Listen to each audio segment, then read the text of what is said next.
বন্ধুরা, আজকে একটা নতুন গল্প নিয়ে আসলাম তোমাদের মাঝে। এটা সত্য এবং বাস্তব জীবনের ঘটনা। শেষ পর্যন্ত শোনার অনুরোধ রইল। শুনলে তোমার মধু চলে আসবে। দেরি না করে চলো শুরু করা যাক। বন্ধুরা, প্রথমেই বলে রাখি, এটা একটা সত্য ঘটনা। আমি শুধু আমার মাকে নিয়ে নোয়াখালী থাকি। আমার মা যখন রাস্তায় বাহির হয় তখন আমার এটা মনে হয় যে লোকেরা এখুনি আমার মায়ের সাথে। আমাদের গ্রামের এক বড় ভাই ছিল, তার নাম অভি। সে আমার খুব ভালো বন্ধু। সে তার মায়ের ছবি তুলত লুকিয়ে লুকিয়ে, আর আমরা দুজন ছবিগুলো দেখে ইচ্ছা পূরণ করতাম। তো সেইখান থেকে আমার ইচ্ছা আরও বাড়তে লাগল। এমনিতে আমার মা আমাকে ভীষণ ভালোবাসে, আমিও আমার মাকে খুব ভালোবাসি। এখন মূল ঘটনায় আসি, কিভাবে আমি আমার মায়ের সাথে আমার ভালোবাসার মিষ্টি। বন্ধুরা, কেমন আছো তোমরা? নিশ্চিত তোমরা খুব ভালো আছো। তোমাদেরকে মজা দেওয়ার জন্য আবারও নতুন একটি গল্প নিয়ে এলাম। আজকের গল্পটি খুবই মজাদার হতে চলেছে। আমি শিওর বলতে পারি, গল্পটি শেষ পর্যন্ত শুনলে তোমাদের দাঁড়িয়ে যাবে। তাই ভিডিওটা শুরু থেকে শেষ পর্যন্ত দেখার অনুরোধ রইল। তাহলে কথা না বাড়িয়ে এবার আসল ঘটনা আসি। আমার নাম শ্রাবণ। আমি নোয়াখালী জেলার সোনাইমুড়ি গ্রামে থাকি। পরিবারের সদস্য বলতে কেবল আমি আর আমার মা, আমরা এই দুজন ছাড়া পরিবারে আর কেউ নেই। বাবা 2 বছর আগে ডেঙ্গু জ্বরে মারা যায়। গ্রামের দক্ষিণ দিকে আমাদের বাড়ি। আমাদের বাড়ির পরে আর কোনো বাড়ি নেই।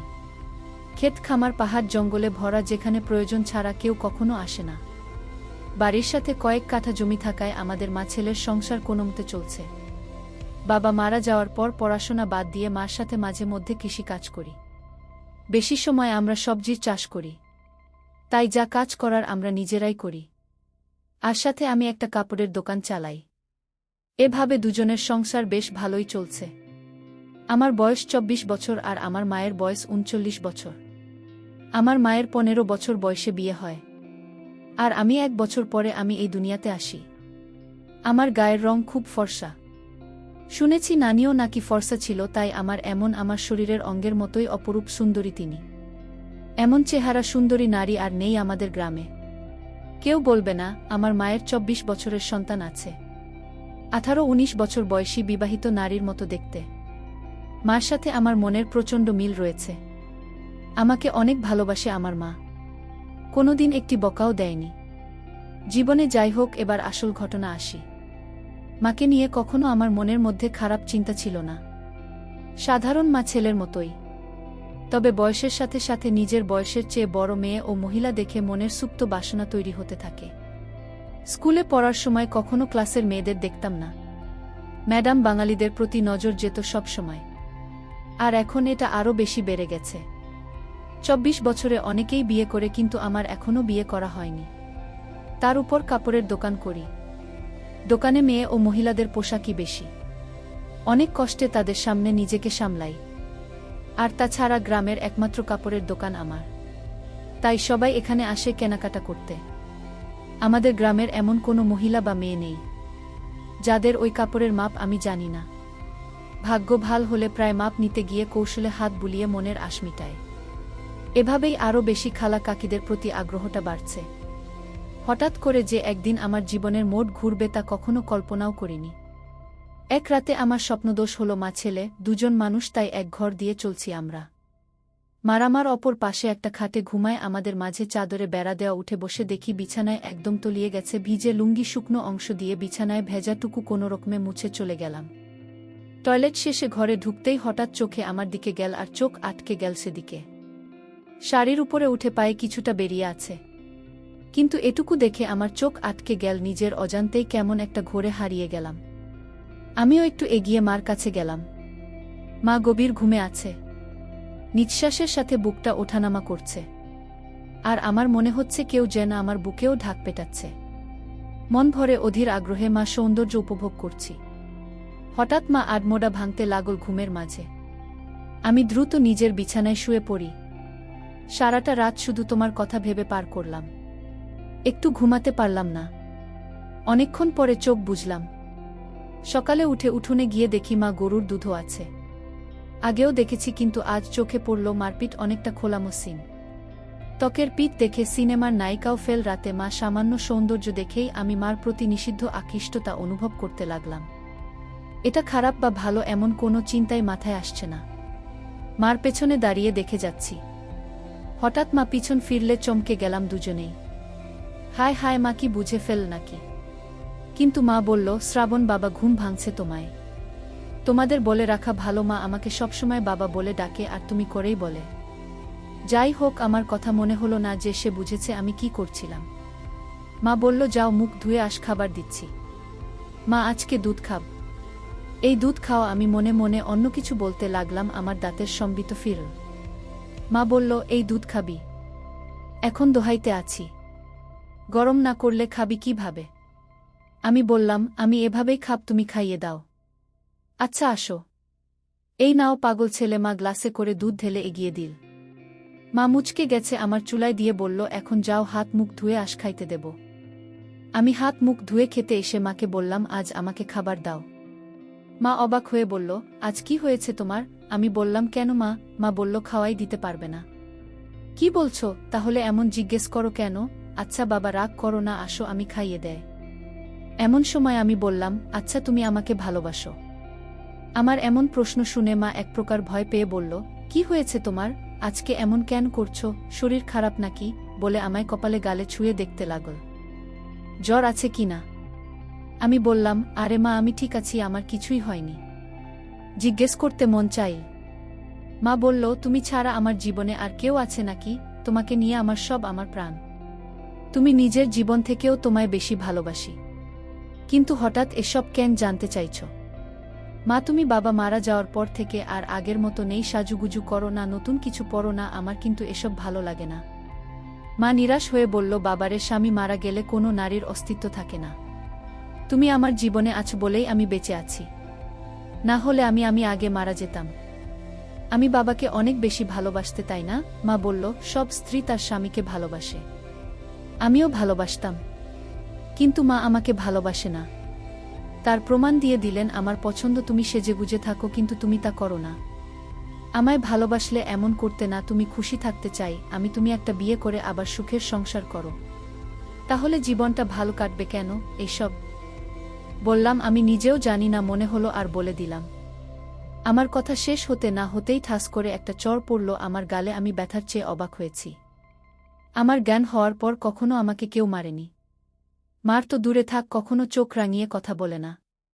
কিন্তু আজ এত রাগ হলো যে মার খেলাম। আমার চোখ লাল হয়ে আছে। কাঁচতে কাঁচতে বলল, নিজের বাবা মরে গেছে বলে মাকে অন্যের বিছানায় দিতে চাও?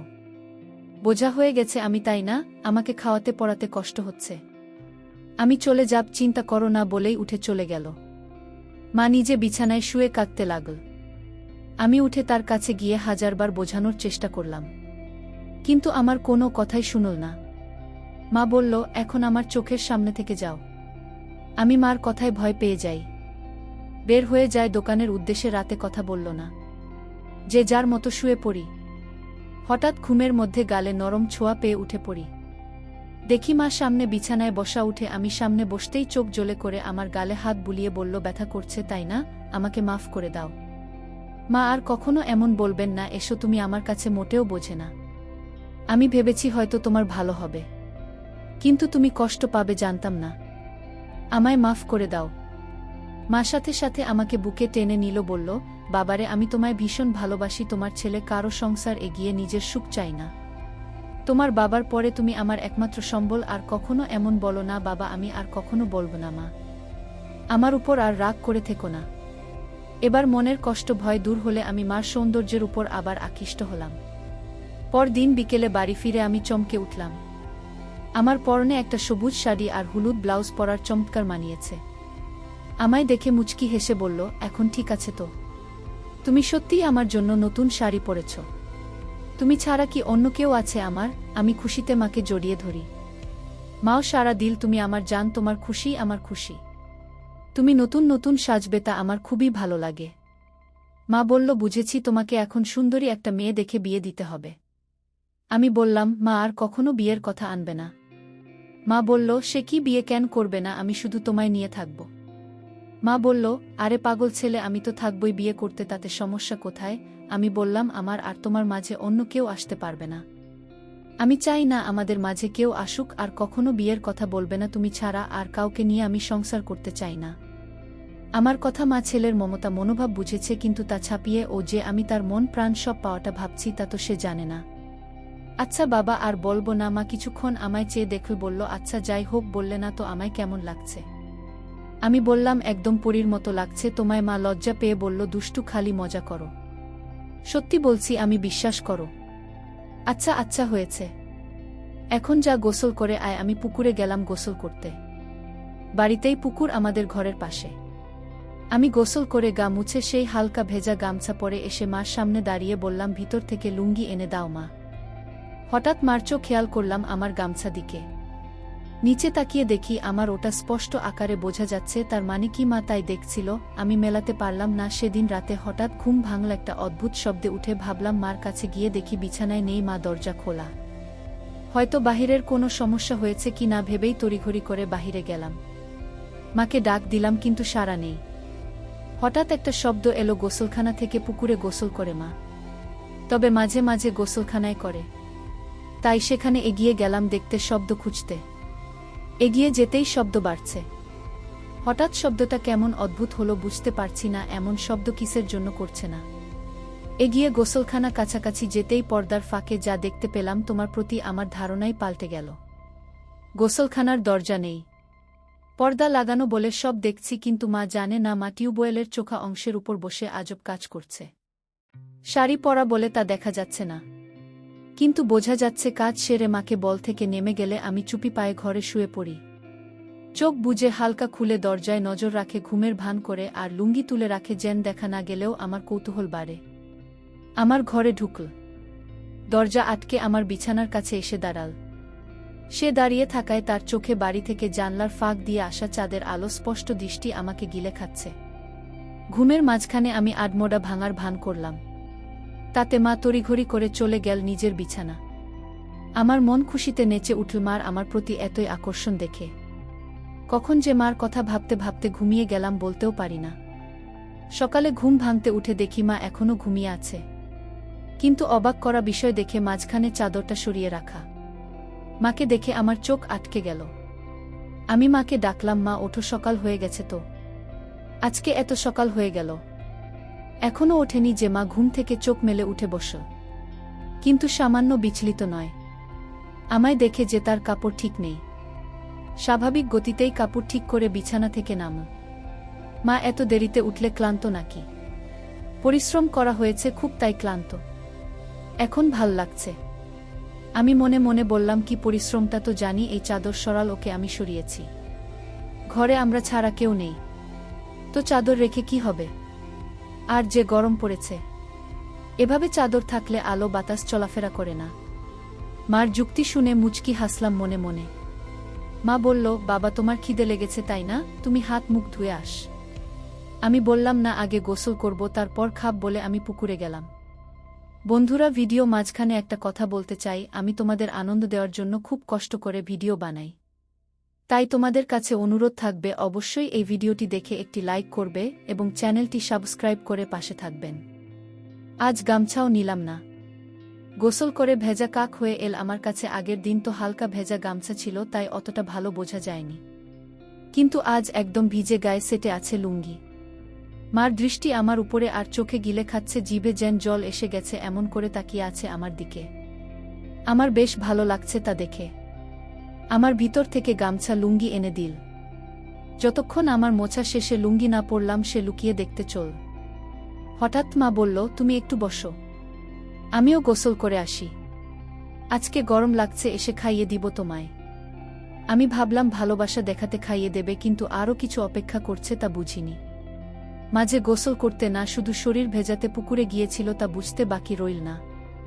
2 মিনিটে ফিরে এল। আমরা ভেজা শরীরে আগেও দেখেছি এমন ভেজা শরীরে, কিন্তু আজ আমাকে দেখাতে যে আমরা ভেজা শরীরে এসেছে তা আমি জানি। হঠাৎই মা এগিয়ে এসে বলল, বাবু আমার হুক খুলে দাও তো, ইস ব্লাউজটা আর চলবে না মনে হয়। আমিও সুযোগ পেয়ে বলে বসলাম, ছেলের কাপড়ের দোকান, আর তুমি কিনা পুরনো জিনিস নিয়ে পরে আজ নতুন নিয়ে নাও তাহলে তো হয়। দোকানে গিয়ে নিয়ে এসো পছন্দ করে যেটা ভালো লাগে। ইলিশ ছেলের দোকান, তাহলে গিয়ে আনতে হবে কেন? ছেলে আনতে পারে না, কষ্ট করে বাজারে দুর্গম করবে নাকি? আমি বললাম, আচ্ছা মা, সব পাঠিয়ে দেব, তুমি পছন্দ করে নিও। ইচ্ছে করেই বললাম যে আরও গভীরে যাওয়া যায়। মা বলল, পাঠাবে মানে? আমি ফেরিওয়ালা কাকির কাছে পাঠিয়ে দেব। মা বলল, বাহিরের মানুষের সামনে পছন্দ করতে পারবো না। আমি তো জানি না ও সব সাইজ টাইস। তাছাড়া আমার সামনে এসো, সমস্যা হবে না। মাকে বলল, সমস্যা হবে। দোকানদার হয়েছে, খদ্দেরকে কাপড় দেখাবে। কি সব বলছো বলো তো? দোকানেও কি এমন করো? আচ্ছা, ভুল হয়েছে। আমি নিয়ে আসব সবগুলো, তোমার পছন্দ মতো মাপ বুঝে নিও। সব কেন আনবে? আমার মাপের গুলো শুধু আনবে। রং আমি বেছে নেব, মাত্র 30 মনে থাকবে তো? আমার দিকে হা করে তাকিয়ে আছি। মা এতটাই আমার উপর ফিদা যে উঠে পড়ে লাজ লজ্জা সংকোচ ভুলে আমায় সব জানিয়ে দিচ্ছে। আমি প্রচণ্ড খুশি ও অবাকও হলাম। সারাদিন মার কথা ভেবেই দিন পার করলাম। দোকান বন্ধ করার সময় বেছে বেছে বড় গলা ওয়ালা কয়েকটা নিলাম। দোকান থেকে বের হয়ে সোজা বাসায় পৌঁছে যায়, গিয়ে দেখি মা ক্ষেতের কাজ করছে। আমিও গেলাম সেখানে, কিন্তু গা মেখে গেছে ধুলো বালি ও কাদা দিয়ে। আজকে এমন অদ্ভুত লাগছে, এমন করে কাদা মাখামাখি হয় না কখনো। বাড়ির ভিতরে ঢুকতে ঢুকতে বললাম, তুমি তো কাদা দিয়ে মেখে গেছে, শাড়ি পুরো মেখে গেছে। কি করব বলো? এক সেট হয়ে তো কাজ করা যাবে না, তাই না? আমি অবাক হয়ে গেলাম। আমার কথা শুনে আমার দিকে হুট করে তাকাতেই মা হেসে দিল। সাথে আমিও হেসে দিই। ধীরে ধীরে কেমন একটা ঘুলে মিলে যাচ্ছে দুজনের। সবজির ডালা রাখার পরে মা বলল, আমার জিনিস আছো? আমি বললাম, আছি। মা পরে দেখো, মাপে না হলে পাল্টা আন। মা বলল, মানতে হবে। বিশ্বাস আছে তোমার উপর বলেই মুচকি হেসে চলে গেল ঘরে। আমি বাইরে দাঁড়ানো। একটু পরেই আমার ডাক দিল। ভিতরে যেতে যেতে ভাবলাম মজার কিছু হবে, কিন্তু মা হতাশ করল। মা হাতে একটা হলুদ শাড়ি আর গামছা। মা বলল, তুমি একটু বসো, আমি গোসল করে আসি। বলেই আমরা পুকুরে চলে গেল। কিছু না ভেবেই চলে গেলাম। একটু পরেই পুকুরের কাছে ঝোপঝাড়ে গিয়ে দাঁড়িয়ে উকি মারতেই চোখ কপালে উঠে গেল। আর কি সুন্দর লাগছে বলে বোঝানো যাবে না। হঠাৎ একটা পিঁপড়া কামড় দিলে আচমকাই মুখ থেকে উৎসব বের হয়ে গেল, আর ঝুপঝাপ একটু নড়ে গেল। মা একটু চমকে গিয়ে দিকে তাকাল, দেখতে লাগল। এদিকে পরক্ষণেই আমায় অবাক করে দিয়ে মার মুখে একটা মুচকি হাসি দেখতে পেলাম। মাথায় ঢুকল না মা কি আমায় দেখে ফেলেছে। হঠাৎ নিচে পায়ের দিকে তাকিয়ে দেখি আমার শরীর পুরোটাই মার দিক থেকে দেখা যাচ্ছে। আমি প্রচণ্ড লজ্জা পেলাম, ধরা পড়ে। কিন্তু মা তো আমায় ধরা পড়তে দেননি দেখে খুব ভাল লাগল। মা এবার দেখাল ক্যারিশমা। আগে পানিতে একটা ডুব দিয়ে পানি থেকে উঠল। তখনই আমায় আকাশ থেকে ফেলে মা অকল্পনীয় কাজ করল। ডাঙায় উঠে দাঁড়িয়ে আগে আমার দিকে তাকিয়ে একটা অদ্ভুত মুচকি হাসি দিল। এই প্রথম আমার মার এই সৌন্দর্য দেখে আমি অবাক। আমি দ্রুত ঘরের সামনে চলে যাই ও দরজায় বসে থাকি। তখন মা এলো আবার, অবাক করে আমার সামনে এসে দাঁড়িয়ে মুচকি হেসে বলল, খিদে লেগেছে বাবা? আমি বললাম, হ্যাঁ মা, তোমার এত সময় লাগল যে? তুমি জানো না বুঝি? আমি বোকার মতো তাকিয়ে আছি মার চোখে। দুজনেই একটু আগে বিষয়টা জানি, কিন্তু কেউ স্বীকার করে এগোতে পারছি না, সময় নিচ্ছি। কিন্তু মা এক ধাপ এগোনো হয়ে গেছে। আমার দিকে এক প্রকার এগিয়ে এসে বলল, কি দেখছো বাবু? আমিও লজ্জা সংকোচ কাটিয়ে বলি, তোমার জন্য এনেছি, ওগুলো পরলে ভালো লাগবে। মার মুখে মারাত্মক একটা হাসি এনে বলল, কেন, এগুলো ভাল লাগে না আমায়? ভালো লাগে, কিন্তু আমি যা এনেছি তার চেয়েও সুন্দর মানাবে তোমায়। বেশ নজর রাখছে দেখছি আমার উপর। মা আমায় সুযোগ দিচ্ছে। আমি তা ভেস্তে দিলাম না।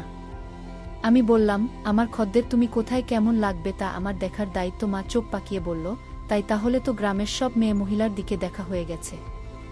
আমি হকচকিয়ে গেলাম। কথা সত্যি, কিন্তু বুঝলাম আর খানিকটা জ্বলন হচ্ছে। তাই আর একটু জ্বালাতে বললাম, সবাই কি আর দেখব? যার জন্য সাধারণভাবে যা দেখা লাগে তাই দেখি, টাকা দেয়। ভাল জিনিস দিতে বুঝে শুনে ভালোটাই দিই। আমি ওকে সবার কাতারে পড়ি, আমাকেও কি টাকা দিতে হবে? আমি মুচকি হেসে বললাম, যদি খদ্দের হয়ে থাকো তাহলে দেবে টাকা। মার অধিকারের টাকা নেওয়া পাপ, তুমি কি হিসেবে চাও? ঢিল মেরেছে, এবার ঘুঘু ধরা নিজেই পড়তে চায়, তাই দিল নিজেই গায়ে লাগাচ্ছে। আমরা তা দেখা যাবে। তুমি বসো বলে আমরা ভেজা শরীর নিয়ে ঘরে চলে একটা, কিন্তু দরজা খোলাই আছে, কখনো এমন করেনি, কিন্তু আজ করেছে। 2 মিনিট পরে আমার হঠাৎ তাকে ভয় পেলাম। ভাবিনি এত তাড়াতাড়ি থাকবে, কারণ এত তাড়াতাড়ি কাপড় পরা হয় না। তাহলে ডাকল কেন? ভিতরে আসব। হ্যাঁ এসো। আমি মন ফুরফুরে করে এগিয়ে ঘরে ঢুকেই চোখ জল হয়ে একটা আমার মনে ঝড় ওঠে। একটা আমার প্রতি এত সদয় দেখে আমায় নিজে থেকে দেখাচ্ছে বলে গর্বে বুকটা ভরে গেল। আমি মার সামনে গিয়ে দাঁড়িয়ে আছি। এমন সময় আমার গলায় সে বলল, কি হলো দোকানদার, ঠিকই তো এনেছে দেখছি, এতই ভালো মাপ কি করে আনলে? আমিও আমার সামনে খদ্দেরদের সাথে যেভাবে কথা বলি সে রকম বললাম, এত বছর ধরে ব্যবসা করে জানব না অন্যদের তো মাপ নিতে হয়? আমার লাগল না যে আমি তোমার কি অন্যের সাথে যাই, তুমি আমার সামনে সব সময় থাকো? আগাগোড়া সবই তো দেখা আছে। কথাটা আচমকা বলেই ফেললাম, যদিও এখনই বলতে চাইনি, কিন্তু আমার মুখে তা শুনে দুষ্টু হাসি। যাক ভালো এনেছে, তোমার গায়ে ফিট হয়েছে তো? কোনো সমস্যা হলে বলো, অন্য মাপের আনবে তাহলে। একদম ঠিক আছে, কিন্তু একটা জিনিস বলা দরকার। কি বলো বলো? আমার উত্তেজনা দেখে আমরা হেসে দিল মুখে হাত দিয়ে। আমিও সামনে লজ্জা পেয়ে বললাম, কি জিনিস মা? আর কোনো সমস্যা না, একদম মাতামাতি হয়েছে, কিন্তু আমার আর একটা টাইপ করার ইচ্ছা। না তো তুমি জানোই, তবুও একবার মাপ নিয়ে নাও। আমি আমার মায়ের প্রতি এতই আহ্বান দেখে মুগ্ধ, মাথার গায়ে ছোঁয়ার সুযোগ করে দিচ্ছে। আমি এত মুগ্ধ যে তাকিয়ে আছি। তুমি মনে হয় মাপ নেবে না? সরকার করেনি? আরে না মা, এই তো নিচ্ছি। এক প্রকার দৌড়ঝাঁপ করে ফিতা এনে আমার সামনে দাঁড়ালাম। অন্যদেরও তো স্বাভাবিকভাবেই মাপ নেই, কিন্তু আমার সামনে সে বুক ধরফর করছে। কোনো পাশ থেকে শুরু করব তাই বুঝতে পারছি না। এতই পাগল হয়েছি যে কিসের জন্য মাপ নিব তাই জিজ্ঞাসা করিনি মাকে। মা মুচকি হাসছে আমার কাণ্ড দেখে। কি হলো, হাসছ কেন? বা কিসের মাপ নিবে তুমি জিজ্ঞেস করছো? ও তাই তো, কিসের জামার? পাগল ছেলে, তুমি যে দোকান করো কিভাবে জানি না। না এই ধরো বলেই আমার হাত দুদিকে ছড়িয়ে দিল। আমি একটু ঝুঁকে পিছন দিয়ে ফিতা এনে বুকের উপর রাখলাম। এখনও তাই করিনি। আমরা তো বলল, আর তাই আমার বুকে একটা কাঁপুনি হলো আর মুখে পাগলাতে একটা চাননি। আমার চাইনি দেখে মা একটু বিরক্ত হয়ে বলল, কাস্টমারদের সাথে এমন আচরণ করো তুমি? একটা মাপ নিতে এত সময় লাগে কেন? যত যাই হোক তুমি তোমার, তাতে কি হয়েছে? কাজের জায়গায় বাহিরে হলে কি এত স্বাভাবিকভাবে তোমায় বলতে পারতাম তুমি নিজের পেটের সন্তান? তাও যদি এত রংচং করো। লাগবে না, যাও।